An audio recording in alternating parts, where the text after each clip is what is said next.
देश के सियासी संग्राम की, जिसमें तमाम पार्टियां अपने बड़े से बड़े योद्धाओं को उतार रही हैं। हम आपको ये भी बताएंगे कि कौन कौन से मुद्दे अब चौथे दौर के मतदान के पहले उठाए जा रहे हैं। लेकिन उससे पहले जान लीजिए कि एक तरफ अखिलेश यादव और उनकी पूरी मंडली, तो दूसरी तरफ बीजेपी ने पूरी ताकत झोंक दी है। आज गृह मंत्री अमित शाह से लेकर रक्षा मंत्री राजनाथ सिंह, खुद मुख्यमंत्री योगी आदित्यनाथ, केंद्रीय मंत्री स्मृति ईरानी, सभी ने मोर्चा संभाल रखा है भारतीय जनता पार्टी की तरफ से। चुनावी मैदान में सबको एहसास है कि चौथे दौर का मतदान होने वाला है, पांचवें के लिए प्रचार करना है, इसीलिए बीजेपी पूरी ताकत झोंक रही है। और अब हाँ, नए शब्द, नए नाम की एंट्री हो गई है।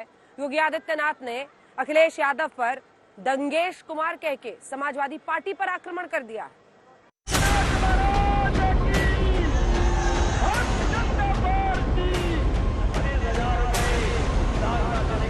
माफियावादियों को मौका मिला, ये लोग गांव गरीब की योजनाओं को बंद कर देंगे। सपा बसपा कांग्रेस का सुपड़ा साफ हो गया। अपनी नाकामी पे जो वोट मांगे उनके लिए क्या कहना, और सवाल ये है कि महंगाई कम होगी कि नहीं कम होगी। आपने रामायण में एक नाम सुना होगा, लंकेश। इनका नाम है दंगेश। इनका आज से एक नया नाम हो गया दंगेश, जिन्होंने दंगों के सारे रिकॉर्ड तोड़ दिए।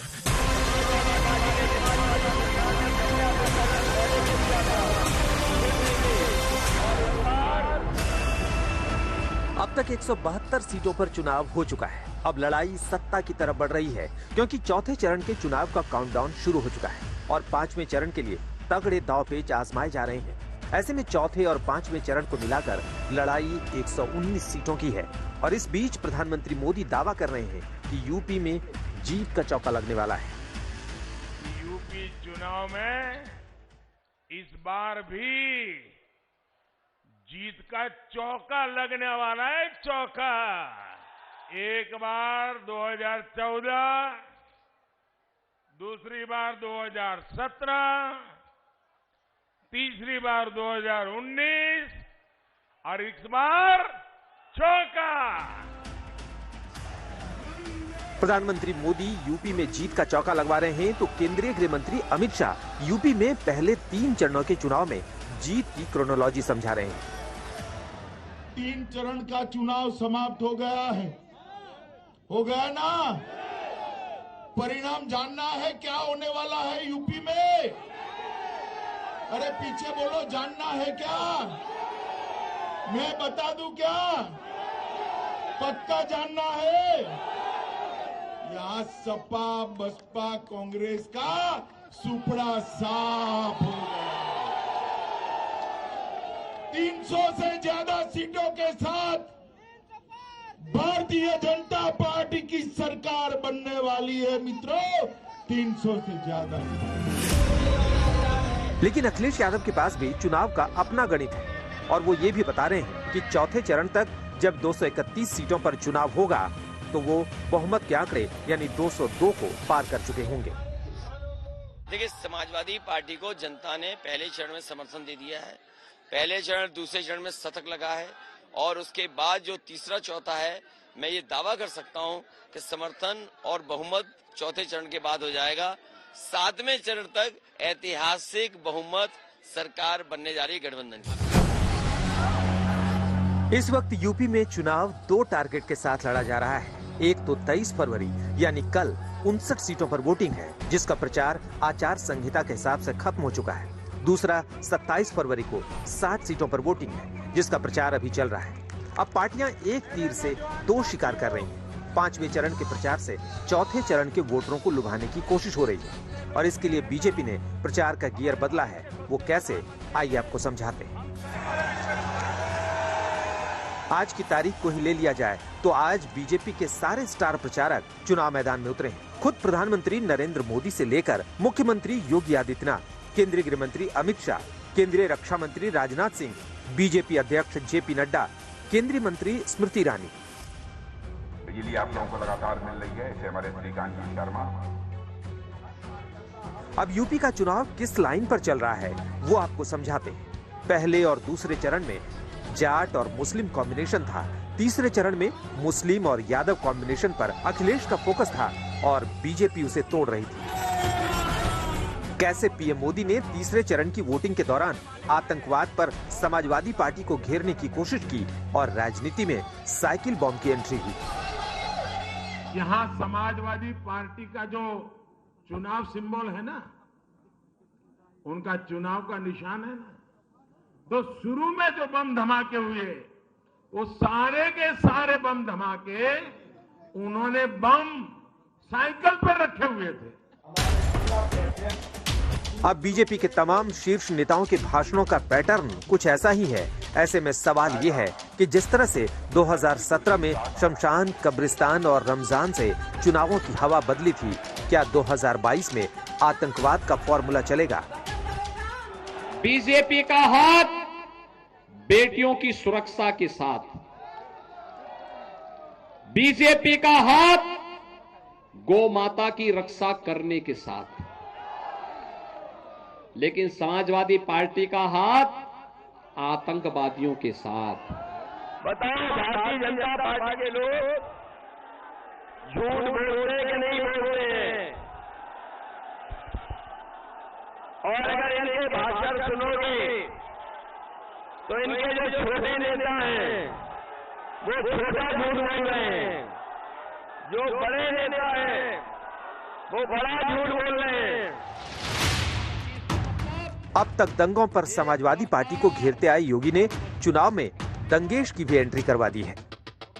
ये नए भारत का नया उत्तर प्रदेश है और इस नए भारत के नए उत्तर प्रदेश ने आज प्रदेश के अंदर सुरक्षा का माहौल दिया। तो पेशेवर माफिया और अपराधी जो दंगा कराते थे, अराजकता फैलाते थे, उनके लिए भी बुलडोजर का इंतजाम किया। दोनों एक साथ यात्रा चल रही है। जो झूठ बोलने वाले लोग हैं वो आज जनता के बीच से वोट मांगने आए हैं।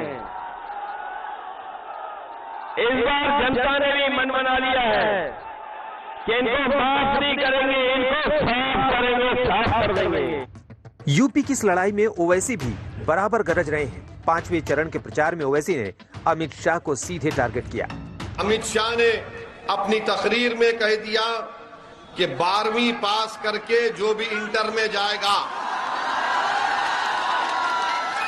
ये देश के होम मिनिस्टर हैं, 12वीं पास करके जो इंटर में जाएगा उसको लैपटॉप और फोन देंगे।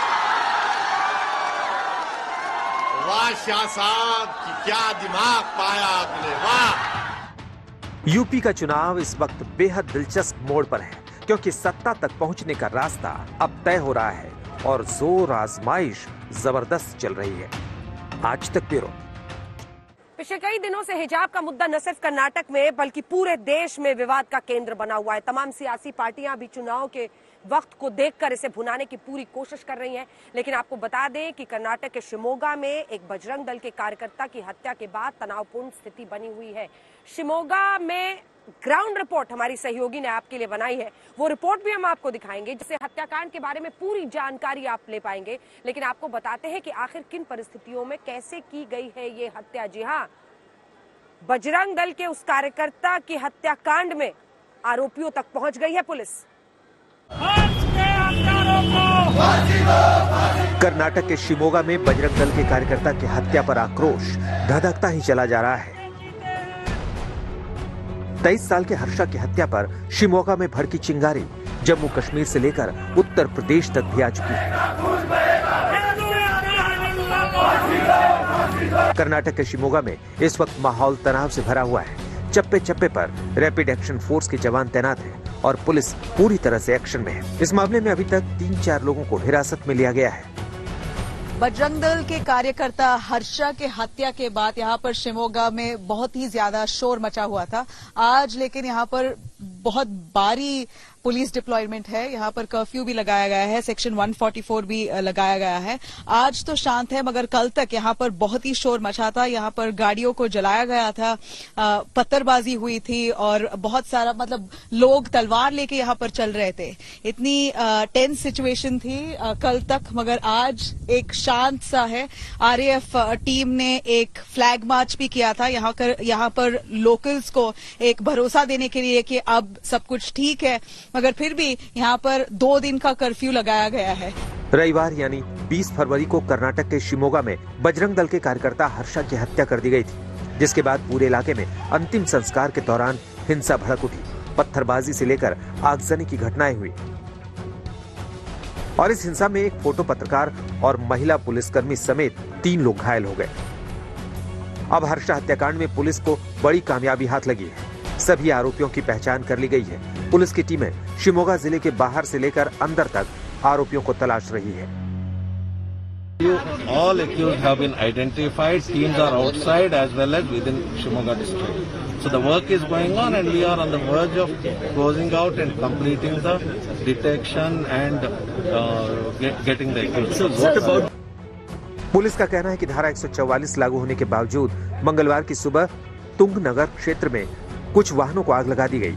शिमोगा के एसपी लक्ष्मी प्रसाद ने बताया कि बजरंग दल के कार्यकर्ता हर्षा के खिलाफ 2 मामले दर्ज थे। पहला दंगे का मामला और दूसरा 2016-17 में धार्मिक भावनाओं को आहत करने का मामला।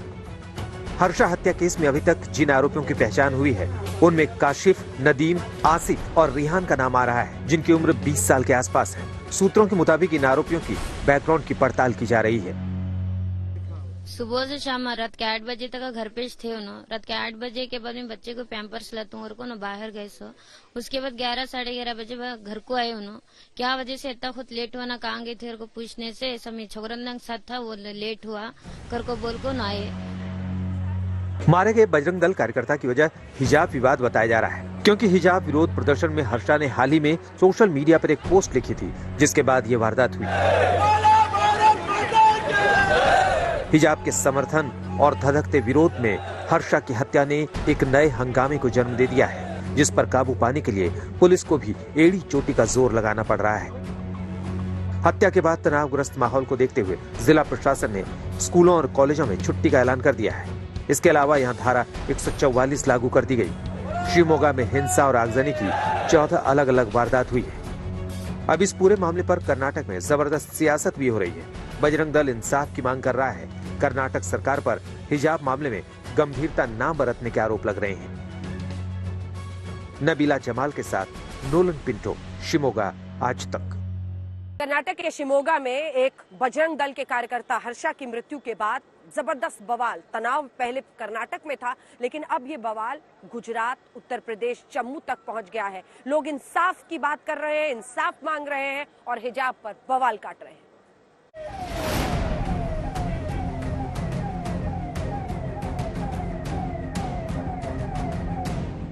शिमोगा में बजरंग दल के कार्यकर्ता की हत्या के बाद हिंसा और आगजनी हुई और अब हत्या का आक्रोश यूपी तक पहुंच गया है। जी हां, सहारनपुर में बजरंग दल के कार्यकर्ता हर्षा की हत्या के खिलाफ न सिर्फ विरोध प्रदर्शन किया गया, बल्कि इंसाफ के लिए जिहादियों का पुतला भी फूका। हम लोग इसके पश्चात माननीय गृह मंत्री जी का नाम तहसीलदार महोदय को ज्ञापन देंगे और सरकार से मांग करेंगे कि जो ये जिहादी है इनको फांसी की सजा हो और परिवार को आर्थिक मदद जो है वो प्रोवाइड कराई जाए। शिमोगा हत्याकांड पर जम्मू में भी बजरंग दल के कार्यकर्ता सुलगे हुए हैं। यहाँ बजरंग दल के लोगों ने कर्नाटक सरकार के खिलाफ जमकर नारेबाजी की। और इसी के साथ स्पेशल रिपोर्ट में अयोध्या से इतना ही। देश दुनिया की बाकी खबरों के लिए आप देखते रहिए आज तक।